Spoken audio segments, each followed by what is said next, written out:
Good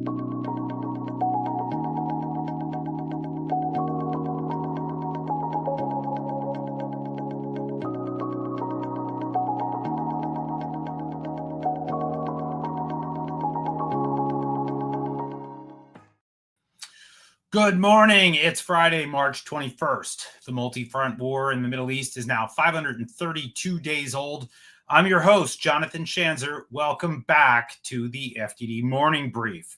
More domestic tumult in Israel just as the war in Gaza enters phase 2. It's a perfect storm, you might say. Insults and accusations are flying just as rockets are hurtling into Israeli airspace from Yemen and Gaza.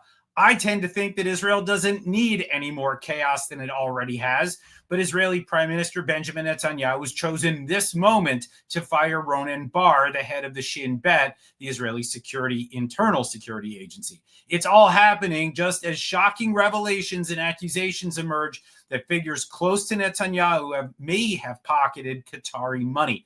I don't like any of this, and I don't think most Israelis are thrilled either. But this is the news we just reported and analyze it here on this program. Meantime, some big headlines in recent hours. Egypt may be on the cusp of agreeing to take in 500,000 Gazans to allow for reconstruction in the Gaza Strip. That would seem like a big win after months of Cairo digging in its heels. But reports just a few minutes ago on Israeli social media suggest that Abdel Fattah al-Sisi, the strongman of Egypt, is now reversing course. In Gaza, there's video circulating this morning of Israel destroying a Turkish hospital that was being used by Hamas as a military command center. How many hospitals have been used to that end over the years by Hamas? Just insane. The Turks, meanwhile, are watching their currency, the lira, implode as the population continues to protest the arrest of the Turkish opposition leader. Amazingly, as all that is happening, the Turkish government continues to issue statements about, wait for it, Gaza, unhinged and untethered to reality, if you ask me, as the tumult continues to grow in Turkey. Our guest this morning is Lee Smith. He's the author of several books, and once upon a time, he was a fellow at FDD. So you know he's wicked smart, as they say up in New England. Lee currently serves as the media columnist for the Tablet magazine, which is a terrific publication centered around Jewish news and culture. Lee has an interesting perspective on a lot of issues, including the great power competition between the United States, China, and Russia, which of course spills over into the Middle East. We're going to be speaking to Lee about that and much more in just a few minutes, so hang tight for that conversation. Another Houthi missile was knocked out of the sky by Israel's Arrow missile defense system yesterday. There have been 3 of these in recent days as the United States hammers the Houthis on their home turf in Yemen. So far, none of the missiles have broken through. That's the good news. The bad news is that each missile forces Israel to burn another precious Arrow interceptor. These cost somewhere between $3 and $5 million a pop. And we have no earthly idea how many more interceptors has left to burn in Israel. 1,200 miles from Israel, the U.S.-led battle against the Houthis continues apace, and the Israelis should feel very fortunate about this. Without all that suppressing fire, the Iran-backed jihadis in Yemen would launch many more missiles at Israel. But you know what? All of this feels like a sideshow. The wars in Yemen and Gaza are small fries. Secretary of State Marco Rubio just warned that if the current diplomatic efforts fail to reach a solution to the Iranian nuclear threat, the U.S. will solve the problem militarily. Speaking to radio host Hugh Hewitt yesterday, Secretary of State Marco Rubio said, and I quote, "If you force him to choose between a nuclear Iran or taking action, the president has been clear he will take action." And this morning, Axios reports that a senior Israeli delegation is heading to the White House next week for consultations on Iran. So there you have it, folks. High drama. A showdown with Iran is looming. Now for your headlines. Headline 1, the Trump administration issued a new round of Iran-related sanctions yesterday. The maximum pressure is maxing. This time, the Treasury Department sanctioned over a dozen targets, including one so-called teapot refinery. Sounds cute, right? Nope. Teapot refineries are Chinese refineries that purchase and process Iranian crude oil. Treasury said that these teapots are economic lifelines for the regime in Tehran. According to Treasury, the designated teapot refinery processed hundreds of millions of dollars worth of Iranian crude oil, including from vessels linked to the Iran-backed Houthi rebels. It's the first teapot that the U.S. has designated. Yesterday, Treasury also sanctioned 19 entities and vessels in Iran's shadow fleet, which ships millions of barrels of oil, including to refineries in China. Headline 2, Hamas popped off a handful of rockets at Israel yesterday. Early on Thursday morning, sirens wailed across the Gush Dan region of Israel. That's central Israel for those keeping score at home. Hamas fired 3 long-range rockets from Gaza towards central Israel. 2 fell in empty areas, and Israeli air defenses intercepted a third. That was very likely Iron Dome. Hamas said it targeted Tel Aviv in response to what the terrorist group described as Zionist massacres in Gaza. This was Hamas's first rocket attack in over 5 months. The last time Hamas fired on central Israel was on October 7th, 2024, the first anniversary of the group's mass slaughter. I'm sure there are folks out there decrying the fact that such a thing was even possible. After all, Hamas is supposed to be decimated. My response, this is what happens when you give Hamas weeks to regroup under cover of a ceasefire. And headline 3, Iranian Supreme Leader Ayatollah Khamenei delivered a speech yesterday to mark the start of the Iranian New Year, Nowruz. Boy, did he unload. Khamenei said that Israel's renewed campaign in Gaza is one big war crime and that the United States is complicit. That's some serious chutzpah coming from the guy who trained, armed, and funded the terrorist group that launched this war. This guy is a psycho, but we already knew that.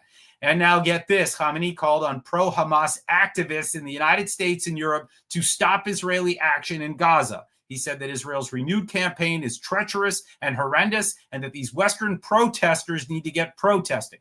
Here's what I think. This works both ways. We here in the United States should be actively encouraging protesters in Iran to bring down the regime. Oh, and Happy Nowruz, everyone. Nowruz Mubarak for all those who celebrate. All right. It's time for that interview with Lee Smith from Tablet Magazine. He's a brilliant writer with smart ideas. One of his recent articles, Reversing Kissinger, got my attention. That article examines the Trump administration policies towards China and Russia and how they echo the approach taken by Henry Kissinger in 1972 towards China. It's interesting stuff. This town is talking about it all over. So let's hear from Lee right now about whether it is repeating, rhyming, or simply going off the rails. Welcome to the program, Lee Smith. Good morning, Jonathan. Thank you for having me on this morning. All right. Well, let's start with what happened in 1972. What was the Nixon play in China, and how did that contribute to our efforts in the Cold War against Russia? Well, here's the standard idea of what happened is that in February of 1972, Richard M. Nixon and his chief foreign policy aide, Henry Kissinger, went to Beijing. This is known as the opening, when they opened China for the United States. And the idea, it's certainly more talked about now than it was in 1972, was that this was a geopolitical wedge to drive China away from the Soviet Union. I've been doing a lot of work on this, and I have to tell you, this is not exactly what happened. And both Nixon and Kissinger were not exactly very clear about what they wanted to accomplish. The big point, though, however, is that they were trying to create a triangle that already existed, and they were going to strengthen China in order to weaken the Soviet Union. That's the basic play right there. Got it. All right. So that history now established. What is Trump considering right now?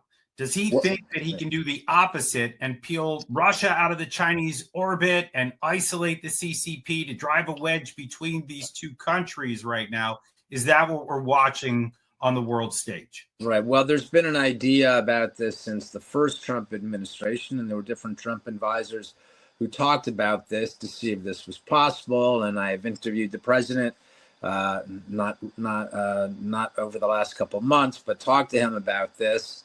And again, there were ideas about this. The big point is that they didn't want China and Russia to get so close together. So whether or not that's exactly what's happening now in Washington is unclear. I certainly know that in Washington, people are reading it like this, but I'm not at all sure that that's precisely what the Trump administration is trying to do by peeling Russia off from China.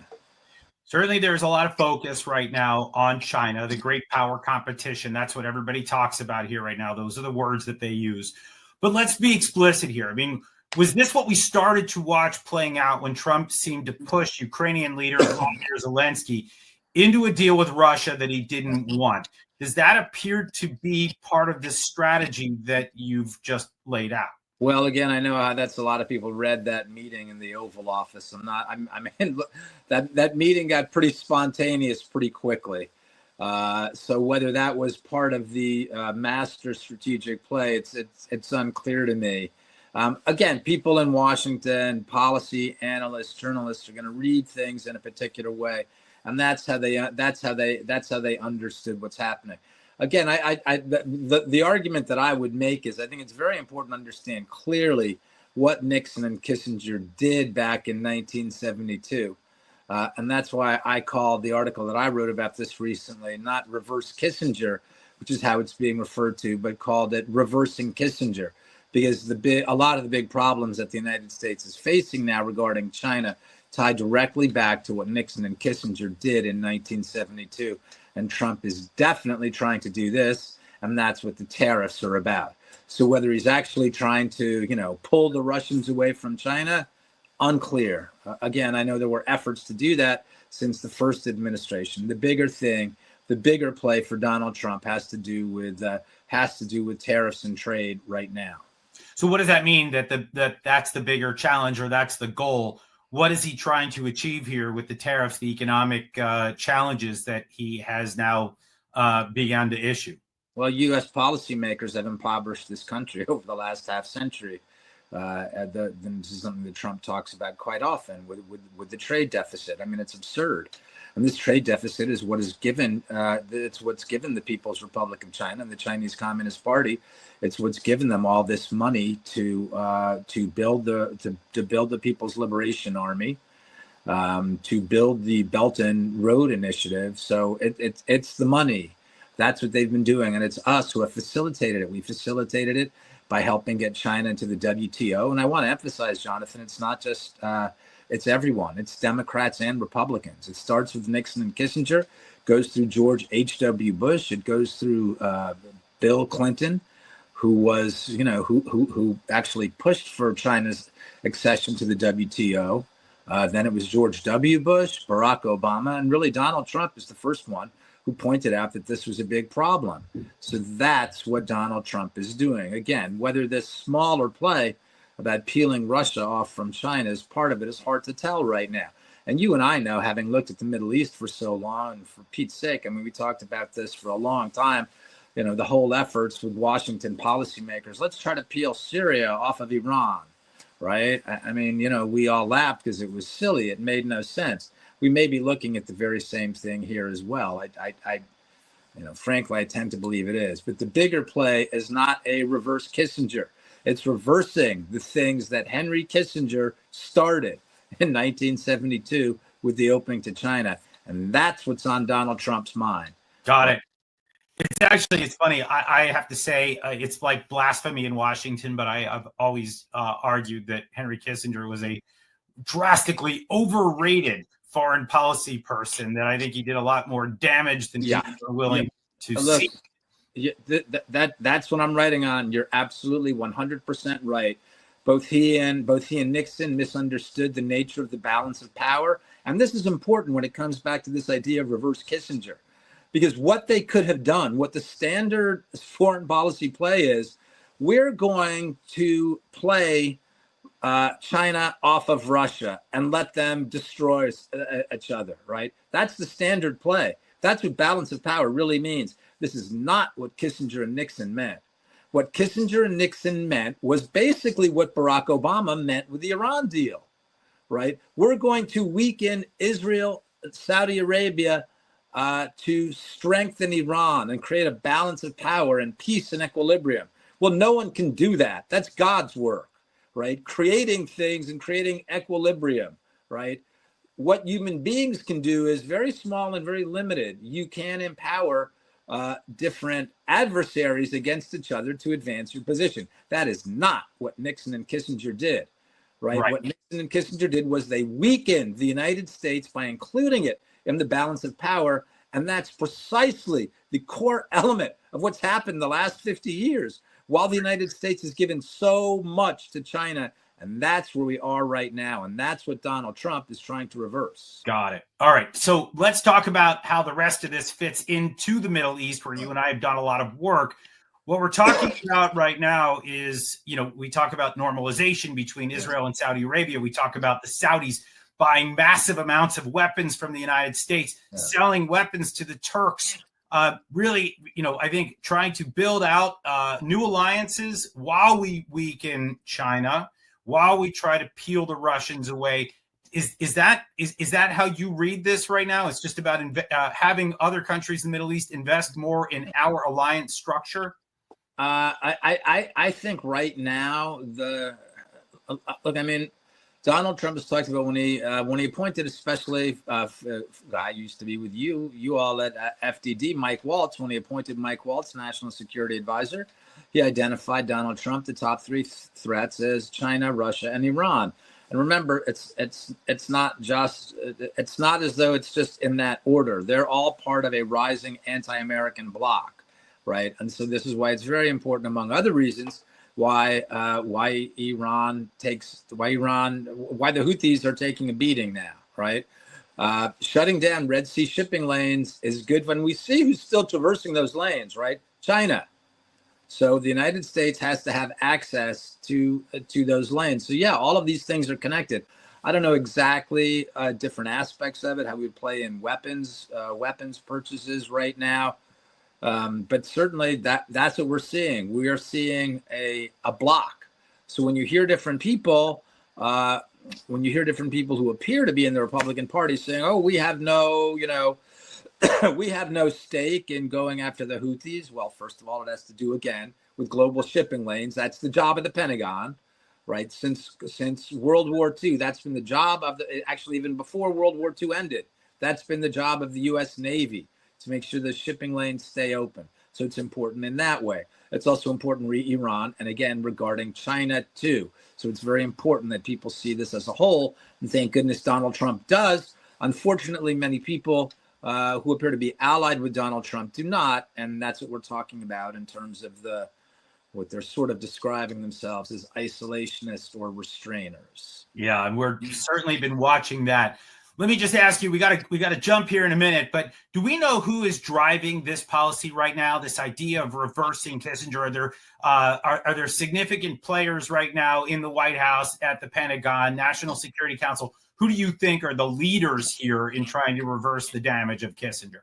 Well, I think that we're seeing this across the board. I mean, it has to be, this is a multi-pronged effort. Remember, the United States has military, diplomatic, and economic power. So it's going to include everyone who's running those agencies, from the Treasury Department to the State Department, the Defense Department. So it's going to be the entire government, the national security aspects, institutions of the United States government. But the person on top, the person who's running it, the person who has the vision is Donald J. Trump, right? He's the one, because he's the first president that has said, China's a problem and China's going to kill us. So all those people in his administration are, or should be, or must be lined up behind that one goal. Yeah. And it's interesting. A lot of people have said that, Donald Trump is the first post-policy president, that he actually doesn't have a policy. Maybe this is it. I have to say, though, that the big issue that I think we all need to watch is whether he's trying to empower Russia at the expense of China. That's where I think we're going to have some interesting things to watch. That's where I've got maybe some trepidations here. We're going to leave it here. Lee Smith, thank you for joining us this morning on the FDD Morning Brief. Thank you, Jonathan. Have a great morning, and a great morning to all your cool viewers, too. All right, interesting stuff. Here's what FDD has on tap for you today. 3 excellent episodes of FDD CEO Mark Dubitz's new podcast, The Iran Breakdown, dropped yesterday, including one with Iranian Crown Prince Reza Pahlavi. I highly recommend checking it out on FDD's website. You will not be disappointed. My colleague Enya Kravine and FDD star intern Jake Schanzer co-authored an FDD policy brief on how UNESCO, the UN Educational and Cultural Organization, undermines U.S. interests, especially with its hostility toward Israel. They argue the U.S. should stop trying to reform the sham UN agency and instead withdraw its membership and funding, which we've done in the past. Finally, check out FDD founder and president Cliff May's latest Washington Times column. He examines Trump's push for a 30-day Ukraine ceasefire rejected by Russia, and he argues that instead of pressuring Kyiv, Trump should ramp up pressure on Moscow and boost arms to Ukraine. While peace is unrealistic, Cliff suggests pressure could at least halt hostilities. All right, that's going to do it for today, folks. If you're feeling the need for more smartness, check out the expert analysis on our website, fdd.org. Read our quick takes on X at FDD, or take a peek at our Instagram and YouTube channels. Excellent videos and content. And please get on board to support our mission with a tax-deductible donation at fdd.org/invest. We so appreciate our donors for helping make this work possible. We cannot produce this program or any of our other research products without you. Tune in Monday for another episode of the FDD Morning Brief. The news is moving quickly, so we want to make sure we get a guest to help guide us through some of the headlines. Will it be a Turkey expert? The Turks are out in the streets protesting their dictator. Or will it be a Yemen expert unpacking the damage that the Houthis have sustained? That's for us to figure out over the next couple days. No matter what guests we bring on, we hope you'll tune in. I'm Jonathan Schanzer, signing off for FDD.